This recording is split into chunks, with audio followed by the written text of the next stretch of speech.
Hello friend, आज आप जानेंगे एक भूत की शादी की खतरनाक स्टोरी। उस समय रमेश की उम्र कोई 22 से 23 साल थी। और आप लोगों को तो पता ही है कि गांवों में इस उम्र में लोग बच्चों के बाप बन जाते हैं, मतलब परिणय बंधन में तो बंध ही जाते हैं। हाँ, तो रमेश की भी शादी हुए लगभग 4 से 5 साल हो गए थे और 1.5 2 साल पहले ही उसका गौना हुआ था। उस समय रमेश घर पर ही रहता था और अपनी एमए की पढ़ाई पूरी कर रहा था। यह घटना जब घटी उस समय रमेश एक 20 से 25 दिन की सुंदर बच्ची का पिता बन चुका था। हाँ, एक बात मैं आप लोगों को बता दूं कि रमेश की बीबी बहुत ही निडर स्वभाव की महिला थी। यह गुण बताना इसलिए आवश्यक था कि इस कहानी की शुरुआत में इसकी निडरता अहम भूमिका निभाती है। एक दिन की बात है कि रमेश की बीबी ने अपनी निडरता का परिचय दिया और अपनी नन्ही बच्ची, उम्र लगभग 1 माह से कम ही, और रमेश को बिस्तर पर सोता हुआ छोड़ 4 बजे सुबह उठ गई। गांवों में आजकल तो लोग पाखाना घर बनवाने लगे हैं, पर 10 से 12 साल पहले तक अधिकतर घरों की महिलाओं को नित्यक्रिया, दिशा मैदान हेतु घर से बाहर ही जाना पड़ता था और घर की सब महिलाएं नहीं तो कम से कम 2 एक साथ घर से बाहर निकलती थीं। ये महिलाएं सभी लोगों के जगने से पूर्व ही ब्रह्म मुहूर्त में जगकर खेतों की ओर चली जाती थीं। ऐसा नहीं था कि रमेश की बीबी पहली बार 4 बजे जगी थी। अरे भाई, वह प्रतिदिन 4 बजे ही जगती थी, पर निडरता का परिचय इसलिए कह रहा हूँ कि और दिनों की तरह उसने घर के किसी महिला सदस्य को जगाया नहीं और अकेले ही दिशा मैदान हेतु घर से बाहर निकल पड़ी। दरअसल गांव में लड़कोरी महिला, जच्चा, जिसका बच्चा अभी 6 महीना तक का न हुआ हो, उसको अलवाती बोलते हैं। और ऐसा कहा जाता है कि ऐसी महिला पर भूत प्रेत की छाया जल्दी पड़ जाती है या भूत प्रेत ऐसी महिला को जल्दी चपेट में ले लेते हैं। इसलिए ये अलवाती महिलाएं जिस घर में रहती हैं वहां आग जलाकर रखते हैं या कुछ लोग इनके तकिया के नीचे चाकू आदि रखते हैं। खैर, रमेश की बीबी ने अपनी निडरता दिखाई और वह निडरता उस पर भारी पड़ी। वह अकेले घर से काफी दूर खेतों की ओर निकल पड़ी। हुआ यह कि उसी समय पंडीजी के श्रीफल बेल पर रहने वाली चुड़ैल उधर घूम रही थी और न चाहते हुए भी उसने रमेश की बीबी पर अपना डेरा डाल दिया। हाँ, फर्क सिर्फ इतना था कि वह पहले दूर दूर से ही रमेश की बीबी का पीछा करती रही, पर अंततः उसने अपने आप को रोक नहीं पाई और ज्यों ही रमेश की बीबी घर पहुंची उस पर सवार हो गई। रमेश भी लगभग 5 बजे जगा और भैंस आदि को चारा देने के लिए घर से बाहर चला गया। जब वह घर में वापस आया तो अपनी बीबी की हरकतों में बदलाव देखा। उसने देखा कि उसकी बच्ची रो रही है, पर उसकी बीबी आराम से पलंग पर बैठकर पैर पसारे हुए कुछ गुनगुना रही है। रमेश एक बार अपनी रोती हुई बच्ची को देखा और दूसरी बार दांत निपोड़ते और पलंग पर बेखौफ बैठी हुई अपनी बीबी को। उसको गुस्सा आया और उसने बच्ची को अपनी गोद में उठा लिया और अपनी बीबी पर गरजा, बच्ची रो रही है और तुम्हारे कान पर जू तक नहीं रेंग रही है। अरे यह क्या! रमेश की बीबी ने तो रमेश के इस गुस्से को नजरअंदाज कर दिया और अपने में ही मस्त बनी रही। रमेश का गुस्सा और बढ़े इससे पहले ही रमेश की भाभी वहां आ गईं और रमेश की गोदी में से बच्ची को लेते हुए उसे बाहर जाने के लिए कहा। अरे यह क्या! रमेश का गुस्सा तो अब और भी बढ़ गया।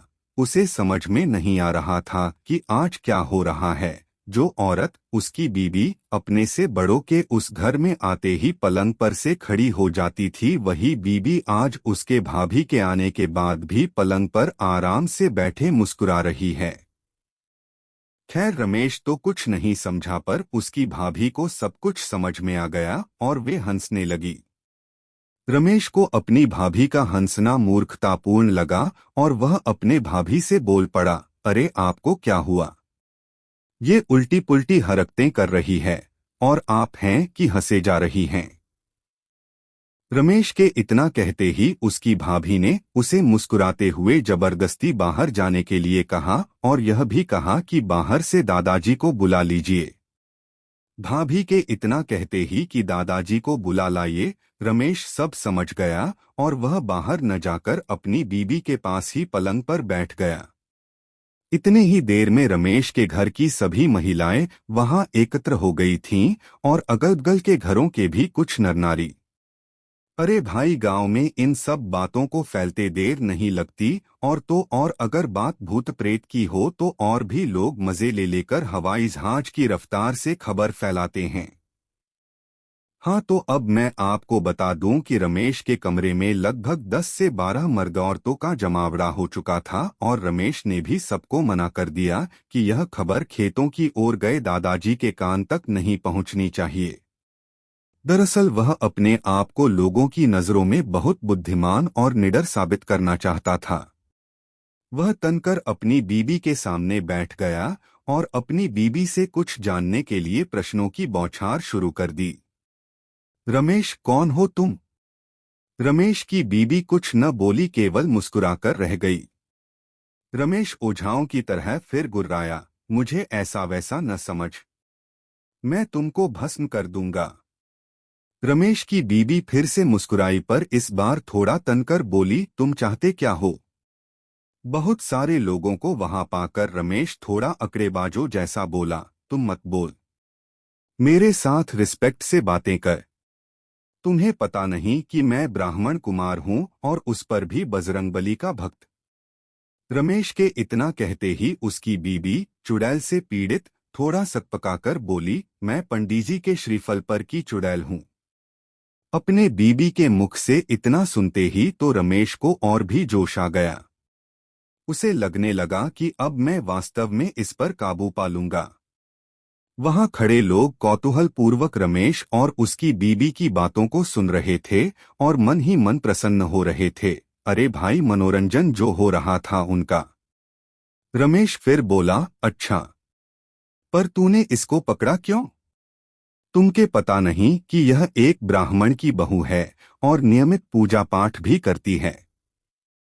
रमेश की चुड़ैल पीड़ित बीबी बोली, मैंने इसको जानबूझकर नहीं पकड़ा, इसको पकड़ना तो मेरी मजबूरी हो गई थी। यह इस हालत में अकेले बाहर गई क्यों? खैर, अब मैं जा रही हूं, मैं खुद ही अब अधिक देर यहां नहीं रह सकती। रमेश अपने बीबी की इन बातों को सुनकर बोला, क्यों, क्या हुआ, डर गई न मुझसे?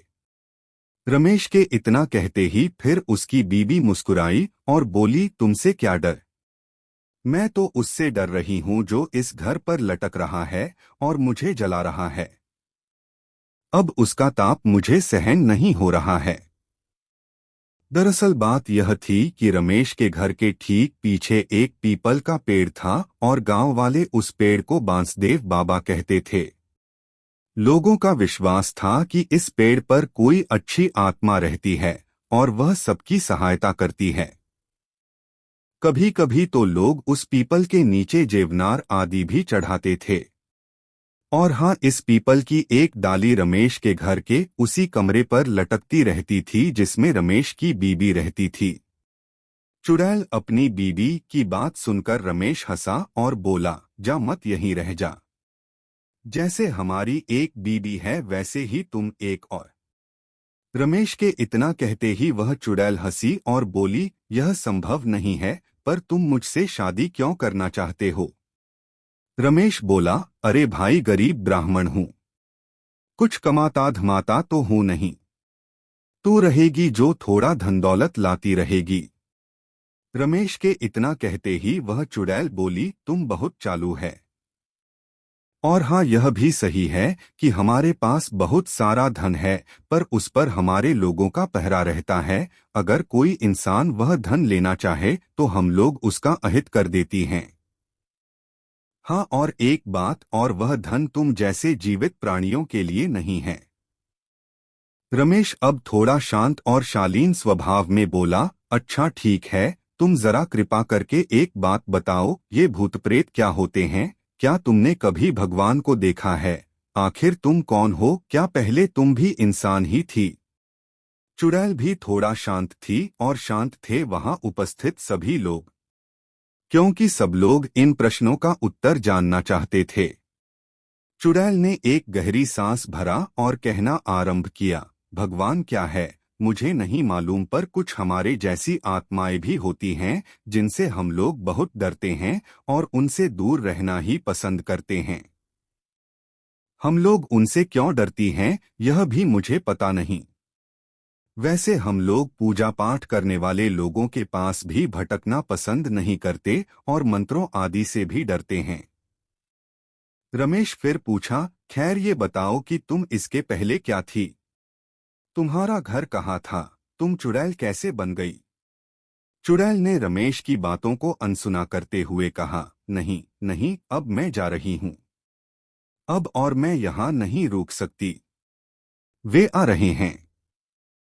चुड़ैल के इतना कहते ही कोई तो कमरे में प्रवेश किया और रमेश को डांटा, रमेश यह सब क्या हो रहा है? क्या मजाक बनाकर रखे हो? रमेश कुछ बोले इससे पहले ही क्या देखता है कि उसकी बीबी ने साड़ी का पल्लू झट से अपने सर पर रख लिया और हड़बड़ाकर पलंग पर से उतरकर नीचे बैठ गई और धीरे धीरे मेरी बेटी कहते हुए रमेश की भाभी की गोद में से बच्ची को लेकर दूध पिलाने लगी। रमेश ने एक दृष्टि अपने दादाजी की ओर डाला और मन ही मन बुदबुदाया, आपको अभी आना था। सब खेल बिगाड़ दिए। आधे घंटे बाद आते तो क्या बिगड़ जाता। फिर मिलेंगे अगली वीडियो में। थैंक्स।